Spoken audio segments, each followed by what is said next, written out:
நம்ம டாக்டர் அம்பேத்கர் நூல் வெளியீட்டு விழாவில் வந்து நம்ம விஜய் சொன்னார், போற போக்கில் சொல்லிட்டு போறாரு, மணிப்பூர்ல வந்து பத்தி இருக்குது அப்படின்னு சொல்லி லெஃப்ட் எடுத்து ரைட் எடுத்து தமிழ்நாடு வந்துட்டார் விஜய் வந்து. ஆனா விஜய் வந்து பாலஸ்தீனத்தை பத்தி பேசல. அப்படியே உருகி உருகி அன்பு செலுத்தக்கூடிய விஜய் வந்து பாலஸ்தீனத்தில் இருக்கக்கூடிய மக்களுடைய கண்ணீருக்காக ஒரு வார்த்தை பேசல. எங்கேயோ இருக்கக்கூடிய ஒரு நாட்டில் இருக்கக்கூடிய ஒரு குழந்தையுடைய மரணத்திற்கு நான் நீதி கேட்கிறதுக்காக இங்க இந்த சென்னை குறிப்பாக உத்தரகாண்ட் மாநிலத்தை சேர்ந்த 10,000க்கும் மேற்பட்ட கட்டுமான தொழிலாளர்களை இஸ்ரேல் நாட்டுக்கு வேலைக்காக அனுப்பி வைத்திருக்கிற நாடு கொலகார நாடு. கொலகாரனோடு கை கோர்க்கக்கூடிய ஒரு கொலகாரரை நாம் பிரதமராக பெற்றிருக்கோம். நமக்கு நெட்வொர்க் இல்ல, சார்ஜர்லாம் பரபரப்பாக வீடே இல்லாம இருக்கு. இங்க இருந்து ராணுவத்துறை ஆயுதங்களை கொல்லக்கூடியவனுக்கு கொடுக்கக்கூடிய ஒரு நாடாக இந்தியா இருக்கு. அந்த நாட்டுடைய பிரஜையாக நீங்களும் நாம் வெட்கப்பட வேண்டாமா? நாம் மௌனத்தை உடைக்க வேண்டாமா? நாம் என்ன செய்ய போறோம்? நீங்க போய் படிக்கிட்டு வந்து அடங்கு முட்டி தெரிஞ்சாலும் எரியல. ரோட்ல போய் பைக்ல விழுந்த உடனே இந்த சைடு தெரிஞ்சிச்சுன்னா துடிப்போம்ல. ஒரு ரத்த சிராய்ப்புக்கு துடிக்கிறியே, குழந்தை செத்துட்டு இருக்கு. நம்ம மீடியாஸ் என்ன பேசுறாங்க? ஒரு கார்பரேட் நிறுவனம் வந்து உன் பீச் வந்து எப்படின்னு சர்டிஃபிகேட் கொடுக்க போறான். நீ அங்க சுண்டல் தின முடியாது. அங்க அப்பளம் தின்னா அங்க வந்து பார்த்தா சாய் கிங்ஸ்மா ஒரு டீ வைப்பான். அவங்க கிட்ட தான் டீ குடிக்க முடியும். பக்கெட்ல சைக்கிள் ஒரு டீ குடிக்க முடியாது. பீச்சே காசா மாத்த போறான். இப்போ நானும் நீயும் உட்காந்து ஒரு சமாதானம் பேசுவதற்கு இந்த கடற்கரையில இந்த நாட்டுல இடம் இல்லை. இதெல்லாம் கேட்டு நீங்க எல்லாம் எப்படி அமைதியா இருக்கணும்? இந்த சென்னையில எங்க மெட்ரோ ட்ரெயின் ஓடணும், யார் என்ன செய்யணும் என்பதை இந்த அமெரிக்காவுடைய அந்த ஏகாதிபத்தியம் இல்லையா, அவனும் கார்பரேட் நிறுவனம் தீர்மானிக்கிறாங்க. அந்த தீர்மானிக்கிறத நம்ம எல்லாம் சென்னையில சிவனேன்னு சொல்லிட்டு அமல்படுத்திக்கிறோம். 1 லிட்டர் பெட்ரோல் என்னன்னு தெரியாம நம்மளும் வண்டி ஓட்டி போயிடுவோம். நம்ம பெட்ரோல் விலை ஏறிட்டே இருக்கு.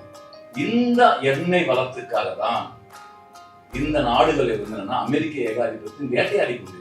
திருடர்கள், அயோக்கியர்கள், சமூகத்தை ஏமாற்றவர்கள் அவ்வளவு தைரியமா பேசும்போது அறத்தின் பக்கம் நிற்கிற ஒரு குரல் வந்து அவ்வளவு சாதாரணமானதா? நீ பண்றதே திருடுதனம், நீ பண்றதே கொலகாரன் திருடன் ரவுடி எல்லாம் தைரியமா இருப்ப. நான் ஏன்டா அமைதியா இருக்கணும்? இப்படிப்பட்ட ஒரு நிகழ்வுக்கு ஏற்பாடு செய்த காம்ரேட் கேங்ஸ்டர், அந்த காம்ரேட் பேக்கஸ் உடைய தோழர்களுக்கு நம்ம அனைவரும் தரவொலி எழுப்பி பாராட்டு. ஒரு விஷயத்தை யோசிச்சதே ரொம்ப முக்கியமான விஷயமா நான் பாக்குறேன். அதே மாதிரி அவங்களுக்கு உறுதுணையா இருந்த தோழர்கள், பக்கபலமா இருந்த தோழர்கள், ஆலோசனை கொடுத்த தோழர்கள், இந்த அழைப்பது வடிவமைத்தவர்கள், பாடத்தை கூப்பிட்டது, இப்படி ஒவ்வொரு விஷயத்திலும் அந்த காம்ரேட் கேங்ஸ்டருடைய இந்த நிகழ்வுக்கு துணை நின்றவர்கள் வந்து நம்ம வந்து மானுடத்தை நேசிக்கூடிய நாம் வந்து பாராட்ட வேண்டும். ஏன் அவ்வளோ முக்கியத்துவம் கொடுத்து நான் அதை சொல்றேன்னு சொன்னா, இது ஒரு பாடல் வெளியீடு தான். இப்போ நமக்கு இருக்கிற தொழில்நுட்பத்துல இந்த என்ன வீடியோ தெரியல, ஆடியோ தான் தெரிஞ்சிருக்கு. மைக்கு பிரச்சனையா இருக்குது, இடம் பத்தலை, நிறைய இளைஞர்கள் வந்துக்கூடிய இடமா இருக்கு. இவ்வளவு நெருக்கடிகள் இருந்தாலும் ஒரு இந்த இளைஞர்கள் வந்து எங்கேயோ இருக்கக்கூடிய ஒரு நாட்டில் இருக்கக்கூடிய ஒரு குழந்தையுடைய மரணத்திற்கு நான் நீதி கேட்கிறதுக்காக இங்க இந்த சென்னை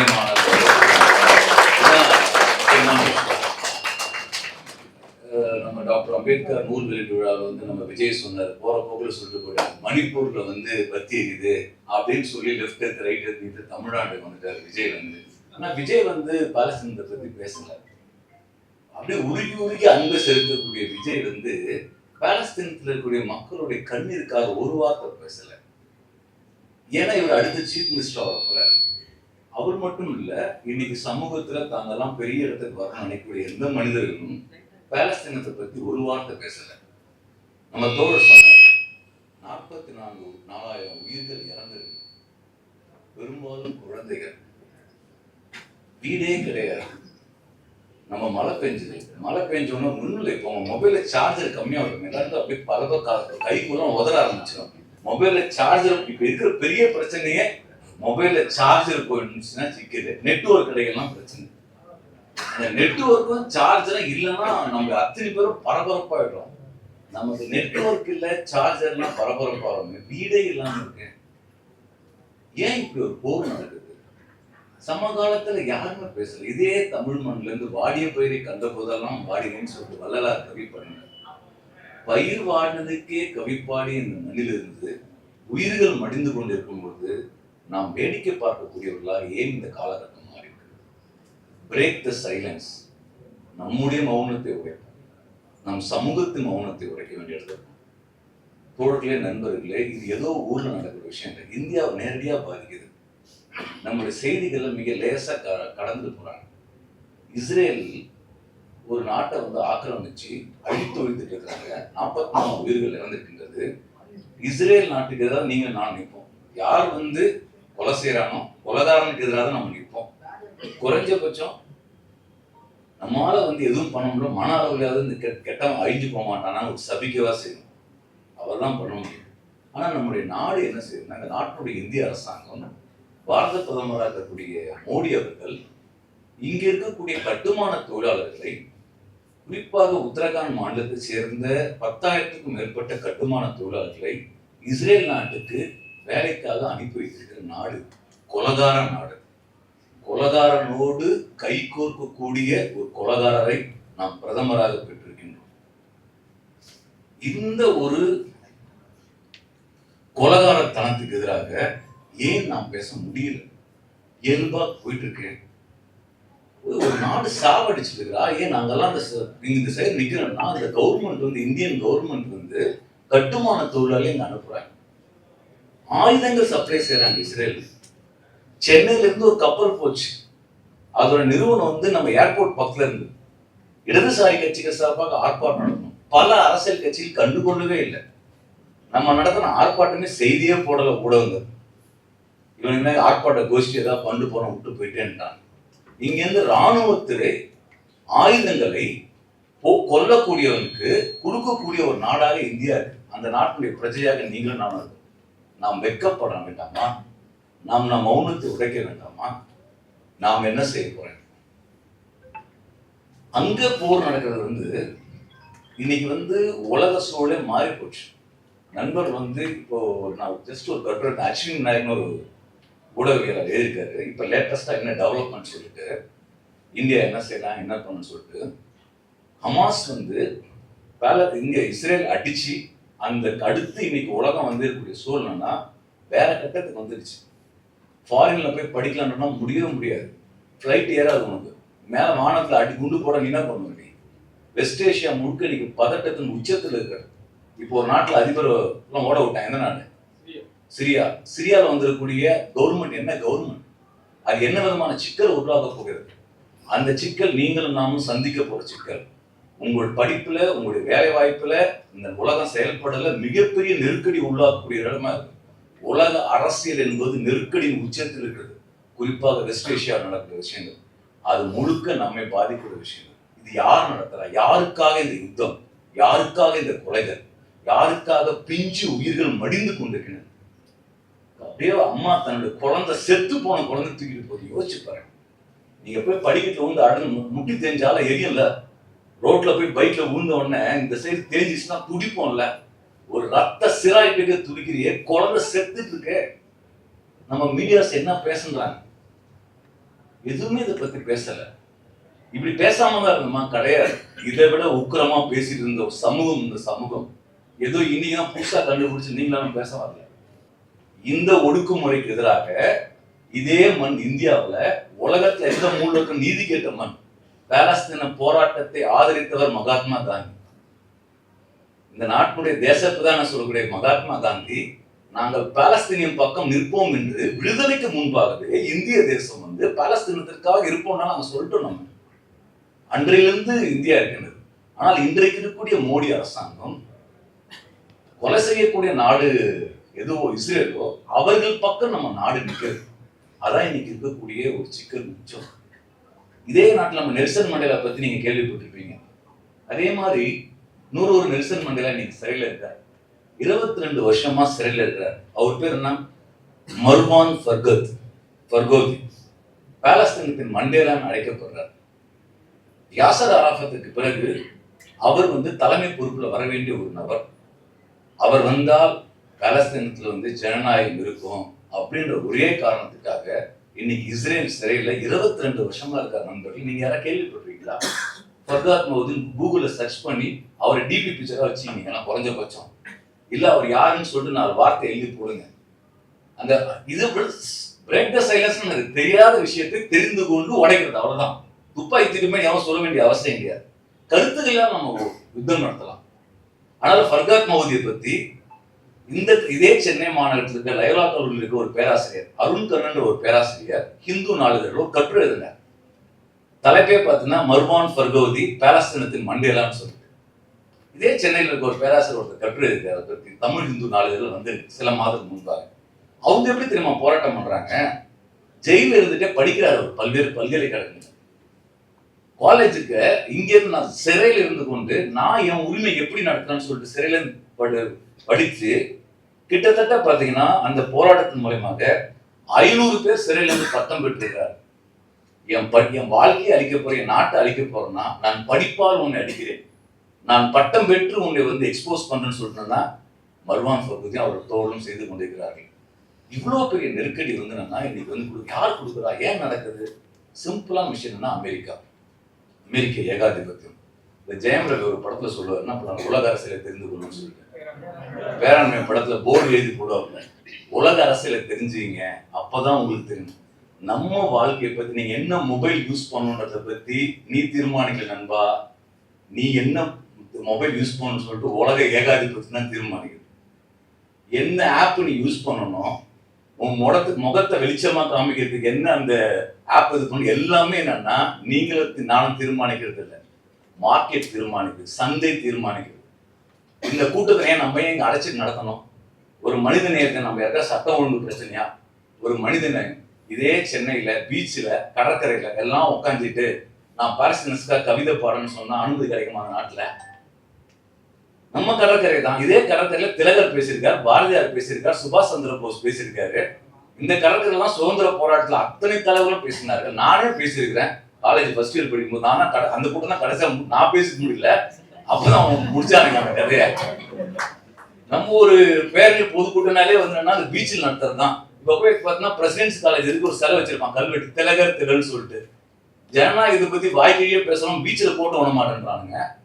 இப்ப பீச் என்னன்னா நீல ப்ளூ வேவ்ஸ் பீச் ஒரு சர்டிஃபிகேட் வாங்க போறாங்க. நீல கலர் சார் யாராவது கேள்விப்பட்டீங்களா? என்ன சார் சொல்லுங்க. அல்ல அந்த ப்ளூ சர்டிஃபிகேட். கடல்னாலே ப்ளூ தான், கடலா ப்ளூ, வானம் ப்ளூவா இருந்தா கடல் ப்ளூவா இருக்குது. ப்ளூ சர்டிஃபிகேட் கொடுக்க போறான். எவன் கொடுக்க போறான்? நெட்ல சர்ச் பண்ணுங்க. ஒரு கார்பரேட் நிறுவனம் வந்து உன் பீச் வந்து எப்படின்னு சர்டிஃபிகேட் கொடுக்க போறான். நீ அங்க சுண்டல் தின முடியாது.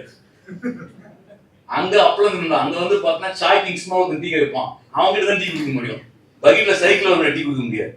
பீச்சையே காசா மாத்த போறான். இப்போ நானும் நீயும் உட்காந்து ஒரு சமாதானம் பேசுவதற்கு இந்த கடற்கரையில இந்த நாட்டுல இடம் இல்லை. இதெல்லாம் கேட்டு நீங்க எல்லாம் எப்படி அமைதியா இருக்கணும்? நம்ம யோசிச்சு பாருங்களேன். இவ்வளோ வந்து தைசோத்து நம்ம அந்த நிலையில நம்ம ஏன் இருக்கிறோம்? நம்ம ஏன் நம்ம இருக்கிறோம்? ஏன் இவ்வளோ அடி அடிச்சுட்டு இருக்கிறோம்? வாங்கு வாங்கு வாங்கு வாங்க வாங்கிட்டே இருக்கிறோம். நம்ம அந்த சமூகத்தை சரி அடி வாங்கிட்டே இருக்கோம். ஆனாலும் அவங்க போட்டுக்காண்டே பிளட்டி சைலன்ஸ் இருந்தாங்க. அதுக்கு என்ன தமிழ்ல பிளட்டி சைலன்ஸ் தான். பிளட்டிக்கு என்ன தமிழ்ல எனக்கு தெரியல, எனக்கு இங்கிலீஷ் தெரியாது. பிளட்டி சைலன்ஸ் மௌனம் என்ன கலையிட்டோம்? மௌனம் கலைட்டோம்னா அது தமிழ் அழகா இருக்குது. ஆனா இங்கிலீஷ்ல பார்த்தா பிரேக் த பிளட்டி சைலன்ஸ். எவ்வளவு கோபம் இருக்கு, ஏன்னா இப்படி இருக்கிறீங்கன்றதுடைய கோபம் தான் இந்த கலைன்னு சொல்லிட்டு. இந்த கலை வந்து என்னன்னா இப்போ இந்த உலக அரசு அமெரிக்கா சேர்த்து அதோட பாதிப்பு எங்க இருக்குன்னா, இப்போ சென்னை கார்பரேஷன் இருக்கு இல்லையா, நீங்க பாலஸ்தீனம் போருக்கும் சென்னை கார்பரேஷனுக்கும் சம்பந்தம் இருக்கு. சென்னை கார்பரேஷன் போறனா ஒரு நாள் ஒவ்வொரு கலர்ல ஒளிரும் ரிப்பன் பில்லி பாத்துறீங்களா? நம்மளுக்கு செல்ஃபி எடுத்துறான், வாங்க எடுத்துறோம். ஏய் அங்க லைட்டை போட்டு உன் வாழ்க்கை இருட்டாயிக்காண்டான்னு நம்மளால யோசிக்கிறது இல்லை. ரிப்பன் மாளிகை வந்து கலகலதா எரியுது. அங்க பார்த்தோம்னா அர்பன் ஸ்கொயர்னு ஒன்று இருக்கும், கல்வெட்டு மேல உட்காந்து எவனும் 2 பேர் உட்காந்து கதை பேச முடியாது. அது பொம்மா இருக்கும். அந்த இடத்துல நீங்க இதே பாருங்க, வெஸ்ட்ல பாருங்க, யூரோப் பாருங்க, இந்த மாதிரி அர்பன் ஸ்கொயர் எல்லாம் உட்காந்து பாட்டு போடுவானுங்க, ஆட்டம் போடுவாங்க, கருத்து பேசுவான். சென்னை நகரில் நீங்க பேசவே முடியாது. அந்த கார்பரேஷன் பில்டிங்ல எல்லா தீர்மானம் யார் நிறைவேற்ற நம்ம நினைச்சுப்போம், நம்ம கவுன்சிலர், நம்ம மேயரும், வாய்ப்பே இல்லை. இந்த சென்னையில எங்க மெட்ரோ ட்ரெயின் ஓடணும், யார் என்ன செய்யணும் என்பதை இந்த அமெரிக்காவுடைய அந்த ஏகாதிபத்தியம் இல்லையா, அவனும் கார்பரேட் நிறுவனம் தீர்மானிக்கிறாங்க.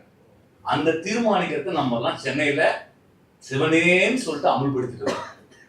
அப்ப நம்ம என்ன கேட்க வேண்டியதுன்னா, உன் நகரம் எப்படி இருக்குன்றத கேள்வி எழுப்பினாலே பாலஸ்தீனத்துல தான் நம்ம பிடிச்சிக்க முடியும். பெட்ரோல் விலை 100 ரூபாய் தாண்டி போச்சு. இன்டர்நேஷனல்ல பார்த்தீங்கன்னா சர்வதேச கச்சா எவ்வளவு சிந்தாகும். உங்க போட்டாரு அவர் தான் கரெக்டா சொல்றாரு. இப்படி அதெல்லாம் பேசிட்டு இருக்காரு.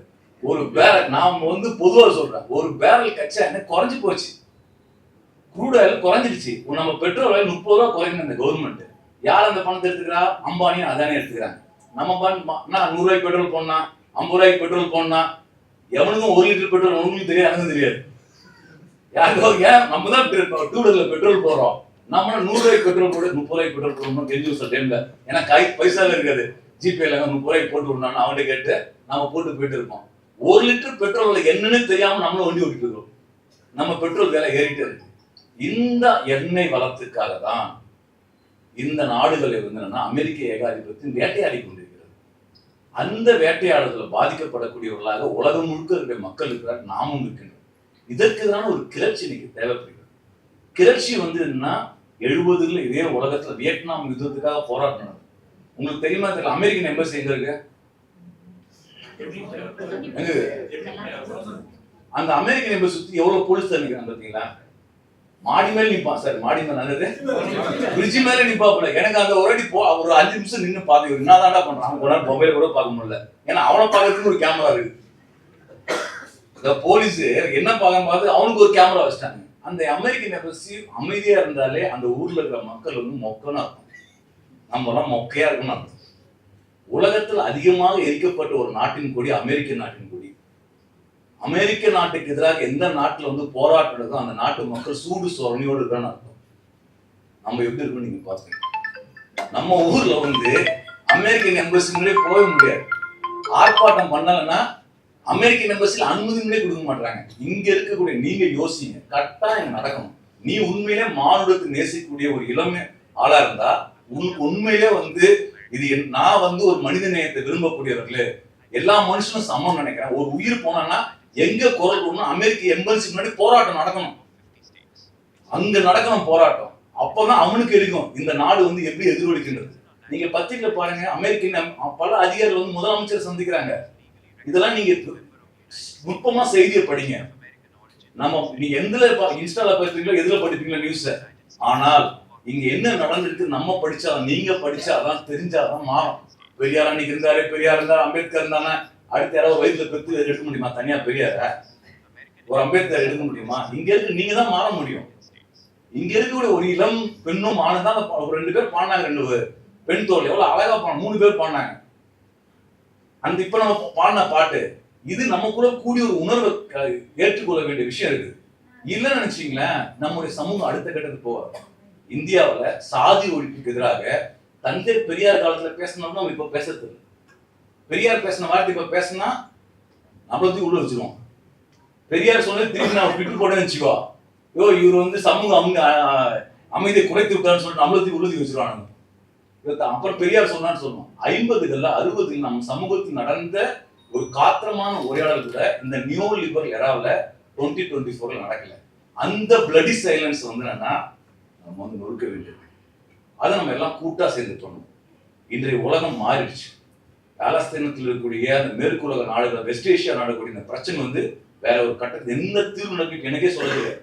குறைஞ்சபட்சம் நம்ம என்ன சொல்லலாம், நம்ம ஒரு இந்தியன் நாட்டினுடைய கான்ஸ்டியூஷன் உட்பட்டு பிரச்சனை நம்ம என்ன சொல்ல முடியும்? இந்திய நாடு பாலஸ்தீன மக்களை கொல்லக்கூடுவதற்குரிய ஆயுதங்களை இஸ்ரேலுக்கு சப்ளை செய்யாது சொல்லாமா இல்லையா? நீங்க எல்லாம் சொல்லணும், எழுதணும். நீ சப்ளை பண்ணாத. பாயிண்ட் நம்பர் 2, நம்ம நாட்டு ஒர்க்கரை அந்த நாட்டுக்கு அனுப்பாத, இஸ்ரேலுக்கு அனுப்பாத. அங்க இருக்கக்கூடிய நம்முடைய தொழில்நுட்பங்களை அதை வெளியே தூக்கிட்டு வா. நீ வந்து அவனுக்கு நெருக்கடி கொடு. இப்ப நம்ம பாக்க மினிஸ்டர் ஜெய்சங்கரை பத்தி ரொம்ப பெருமையா பேசுறாங்க பல பேர். அவன் படிச்சுட்டா, டெக்னிக்கலா பேசினா அறிவாளி. அவன் பாலிடிக்ஸ் என்ன, யார் பக்கம் நீங்க பேசுற? ஜெய்சங்கர் ஸ்மார்ட்டா பேசிட்டா அவர் ஏத்துக்க முடியுமா? நம்ம ஜெய்சங்கர் நீங்க ஃபாலோ பண்ணோம். ஃபாரின் மினிஸ்டர் ஜெய்சங்கர் என்ன பண்றாரு பாருங்க. ஃபாரின் எம்பசி எப்படி ஒர்க் பண்ணது நம்ம பார்க்கணும். எல்லாமே பார்த்தோன்னா உலக அரசியல்னா நாம நினைக்கிறத தாண்டி நம்ம தலையில வந்து விஜய் பேசுறாரு, அவர் பேசுறாரு, இங்க ஏதோ ஒன்று நடந்துட்டு இருக்குதுன்னு சொல்லிட்டு அதை காமிச்சிட்டு வேற ஒன்று நடந்துட்டு இருக்கு. முன்பு ஒரே நியூஸ் பேப்பர், ரேடியோவில் நியூஸ் கேட்ட ஒரு சமூகமே விழிப்புணர்வா இருந்தது. உங்க ஆயாவோ இல்லை எங்க தாத்தாவோ ரேடியோவில் நியூஸ் கேட்டு அதுக்கு அட்டகாசமா வந்து வெள்ளக்காரனே ஓட விட்டுச்சுங்க இல்லையா? 300 வருஷம் அடிமைப்படுத்தணும்னு ரேடியோ நியூஸ் கேட்டு ஊரே தந்து ஓட விட்டுது.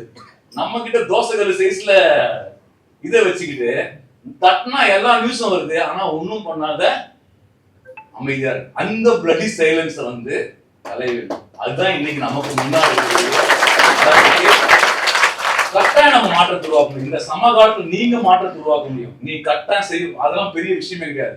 திருடர்கள், அயோக்கியர்கள், சமூகத்தை ஏமாற்றவர்கள் அவ்வளவு தைரியமா பேசும்போது அறத்தின் பக்கம் நிற்கிற ஒரு குரல் வந்து அவ்வளவு சாதாரணமானதா? நீ பண்றதே திருட்டுத்தனம், நீ பண்றதே கொலகாரன் திருடன் ரவுடி எல்லாம் தைரியமா இருப்ப. நான் ஏன் அமைதியா இருக்கணும்?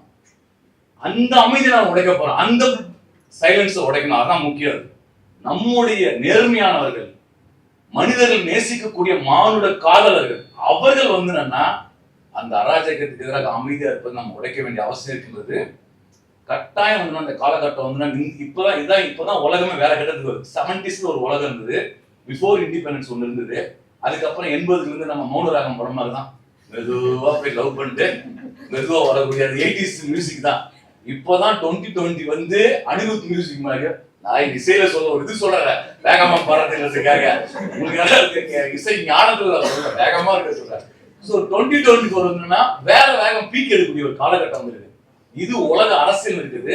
நீங்களும் வந்து இந்த காலகட்டத்தில் இளைஞர்கள்னா வரலாற்று உனக்கான ஒரு வாய்ப்பு காத்திருக்கு. வரலாறே உனக்காக காத்துருக்கு. அந்த வரலாறை நாம் படைக்க போறோமா, இல்ல மொக்கையா இருக்க போறோமா, அமைதியா இருக்க போறோமா தான் நம்ம முன்னாடி கேள்வி. அதை தான் காம்ரேட் கேங்ஸ்டர் தோழர்கள் பாலஸ்தீன மக்களுக்காக பண்ணாங்க. நம்ம தினேஷ் பேசும்போது ஒரு விஷயம் சொன்னார், இதுக்கான ரேப் பாட்டு ஏற்கனவே ஒருத்தர் பாடி இருக்காரு, இப்போ நாங்க பாடுறோம்னு சொன்னார். இதே தமிழ்நாட்டுல ஒரு கவிஞன் வந்து பாலஸ்தீன மக்களுக்காக ஒரு கவிதை தொகுப்பு மட்டும் கொண்டு வந்திருக்காரு, ஜோசப் ராஜா. காத்திருக்கும் சாவிகள் ஒரு கவிதை தொகுப்பு. நான் அந்த கவிதை தொகுப்பை படிச்சுட்டு நம்ம சென்னை நாட்டுல பேரணியில் அவரே கவிதை வாசி சொன்னோம். அவர் ஒரு கவிதையை வாசிச்சார். அவர் இதுல இருந்து இப்ப அந்த கவிதை முழுக்க ஒருத்தன் தமிழ் நிலப்பரப்புல இருக்கிற ஒரு கவிஞன் உலகத்துல பாலஸ்தீனுக்கு என்ன ஒப்பந்தம் போடுறாங்க, என்னென்ன அக்ரிமெண்ட் போயிருக்கு, அந்த அக்ரிமெண்ட் எல்லாம் கவிதையா வடிச்சு கொண்டே இருக்காரு. இன்னைக்கு வரைக்கும் எழுதுறாரு ஜோசப் ராஜா. அந்த ஒரு பாடகன், ஒரு கவிஞன். ஏன்னா கவிஞன் வந்து எழுதுற பாட்டு வந்து சாதாரண இல்ல, அறம் சார்ந்த வார்த்தைகள். தமிழ்ல ஒருத்தர் எழுதுறான்னா கத்தியை தயார் பண்ணி கொடுக்குறான், ஒரு ஆள் இல்ல கோடிக்கணக்கான ஆளு கொடுக்குறான்னு. அதை நாம் எதிர்கொள்ளக்கூடிய விஷயம் இருக்கு. எனவே நம்பிக்கைக்கான ஆதாரம் நம்ம கிட்ட இருக்கு. அதுதான் காம்ரேட் கேங்ஸ்டாவோட வெளிப்பாடு. அவநம்பிக்கையின் காலம் இல்லை. எல்லாம் மோசமா இருந்தாலும் நம்பிக்கையோடு செயல்தாழ்க்கணும் அத்தனை வாய்ப்பு இருக்கு. இளம் பெண்கள், ஆண்கள், பெண்கள் என்ன சொன்னேன், ஜாலியா இருக்கு. சாட்டர்டே சண்டே வந்தா டிஸ்கோத்துக்கு போகலாம், ஊர் சுத்தலாம், பீச்சுக்கு போகலாம், உங்க உடம்பு நீங்க பாத்துக்கோ, ஜிம்முக்கு போ, பாடியை தூக்கு, அதெல்லாம் அவிச்ச வேர்க்கடலையா தின்னு, முட்டையா தின்னு, அதே மாதிரி இந்த பாதாமு இந்த இதுவா தின்னு. ஏன்னா பாருங்க சார், நீங்க உடம்பு குறைக்கிறீங்களா, பாதாம் சாப்பிடுறீங்களான்றான். காலைல கார்போஹைட்ரேட் சாப்பிடாது. எங்க ஆயா தாத்தெல்லாம் வெறும் சோத்து கஞ்சியே தின்னுதான் இருந்தது, அது நல்லா தான் இருந்தது. அது நம்மள சோறே தின்னாதுன்றான், வெள்ளையாடுகளுக்கு தின்னாதுன்றான். இப்படியா இந்த விவாதத்தை இருக்காங்க நண்பர்களே. இதுவும் வந்து என்னன்னா ஏகாதிபத்திய அரசியல் தான். என் நிலப்பரப்புல நான் என்ன உன்னை பார்த்துக்கோ, வேற யாரையும் பார்க்காத, உன் கூட மட்டும் பார்த்துக்கோ, பக்கத்துல இருந்து பார்க்காத. அப்படியான ஒரு சுயநல அரசியல் வந்து வைத்துக் கொண்டுதான் இந்த கொடும்பாதக கொலை செயல் நடந்து கொண்டிருக்கு. அந்த மௌனத்துக்கு நம்ம நாட்டுல மணிப்பூர்ல யோசிச்சு பாருங்க, மணிப்பூர் மாநில கொத்தா செத்துட்டு இருக்காங்க நண்பர்களே. 2 பெண்கள் நிர்வாணக்கப்பட்ட வீடியோ வந்தோடனே எல்லாம் நம்மளும் போராட்டம் நடத்தணும், அவ்வளவு அடுத்து போயிட்டோம். ஆனா மணிப்பூர் இன்னைக்கு இருக்குதுன்னா இந்த நாட்டுடைய பிரதமர் மணிப்பூர் போய் எட்டி பார்க்கலங்க. நாட்டோட பிரைம் மினிஸ்டர் நீ போய் எதுவும் கிழிக்க தேவையில்ல, அட்லீஸ்ட் உன் நாட்டுல ஒரு மாநிலத்துல செத்துட்டு இருக்கான், போய் நிக்கிறதோட துப்பு இல்லாத ஒரு பிரைம் மினிஸ்டர் அதை கேட்க முடியாத மௌனத்துல நம்மளாம் இருக்கேன். யோசிச்சு பாருங்க, மணிப்பூர் அவ்வளவு பெரிய கொடுமையில் நடந்து கொண்ட விஷயம். ஆனா அமரன் படம் வந்ததுன்னா எல்லாம் உட்காந்து பாக்குறாங்க, சாய்பல் நல்லா சிரிக்குது. உண்மையிலே சாய்பல்கால தான் ஓடுது படமே. குறுகிய தேசம், இந்த இந்தியன் ஆர்மிக்கு ஏற்ற மாதிரி ஒரு படம் எடுக்கிறான் அவன் தமிழ் டைரக்டர்.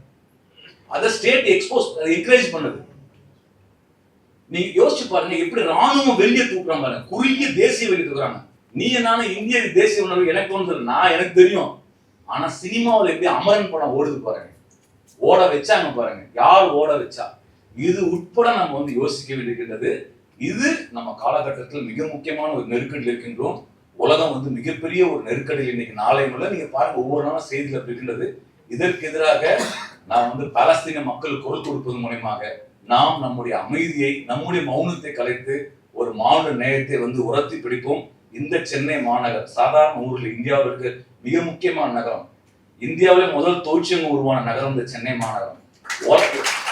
இந்தியாவில் எவனுமே தொழிலாளர் உரிமை பற்றி பேசாத போது இதே சென்னையில தொழிலாளர் உரிமை பேசி மேதினம் கொடியேற்றின ஊர் இந்த சென்னை மாநகரம். இதே சென்னை மாநிலம் தந்தை பெரியார் சிங்காரம் முழங்கிய முழக்கம் தான் இன்னைக்கு இந்தியாவே பேசிக் கொண்டிருக்கு. இந்த சென்னை மாநகரத்துல பாலஸ்தீனத்திற்காக இந்த காம்ரேட் ஆக்டர்ஸ் கேங்ஸ்டர் எடுத்திருக்க முன்னெடுப்பு வரலாற்றில் பொறிக்கப்படும். நீங்கள் ஏற்றி வைத்த அந்த தீ பற்றி எரியும். நம்முடைய மௌனம் கலையும் அதிகாரத்துக்கு எதிரான உக்கிரமான குரலை நாம் முன்னெடுப்போம். அப்படி முன்னெடுக்கும் போது நம்ம கலைகள் தான் நமக்கு ஆயுதம், பாடல் நமக்கு ஆயுதம், கவிதைகள் ஆயுதம். நீங்க செய்யக்கூடிய ஒரு பேனர் 2 வாரத்துல ஒரு சார்ட் பிடிங்க, எல்லாமே சொற்களை நீங்க உருவாக்குங்க. எப்படி எதிர்ப்பு உருவாக்குன்னு சொல்லிட்டு ஒரு சின்ன இன்ஸ்டால் நீங்க ஒரு வீடியோ போடலாம், 30 செகண்ட் வீடியோ. நீ பேசு, இது ஏன் கருத்துறான்னு சொல்லுங்க. உங்ககிட்ட இருக்கிற நவீன தொழில்நுட்பம் பயன்படுத்தி என்னென்ன வகையில வர முடியும் அந்தந்த வகையிலன்னா உங்களுடைய கருத்துக்களை பதிவு செய்யணும். அப்படி பதிவு செய்தாதான் நீங்க ஒரு மானுடத்தினுடைய நேயர்களாக மாற முடியும். அந்த வகையில் நீங்க அத்தனை பேர் வர வேண்டும் கேட்டுக்கொண்டு, மீண்டும் இந்த நிகழ்ச்சியில ஏற்பாடு செய்த தோழருக்கும் பங்கேற்ற அத்தனை பேருக்கு என்னோட நெஞ்சார்ந்த நன்றியும் வாழ்த்து தெரிவித்துக்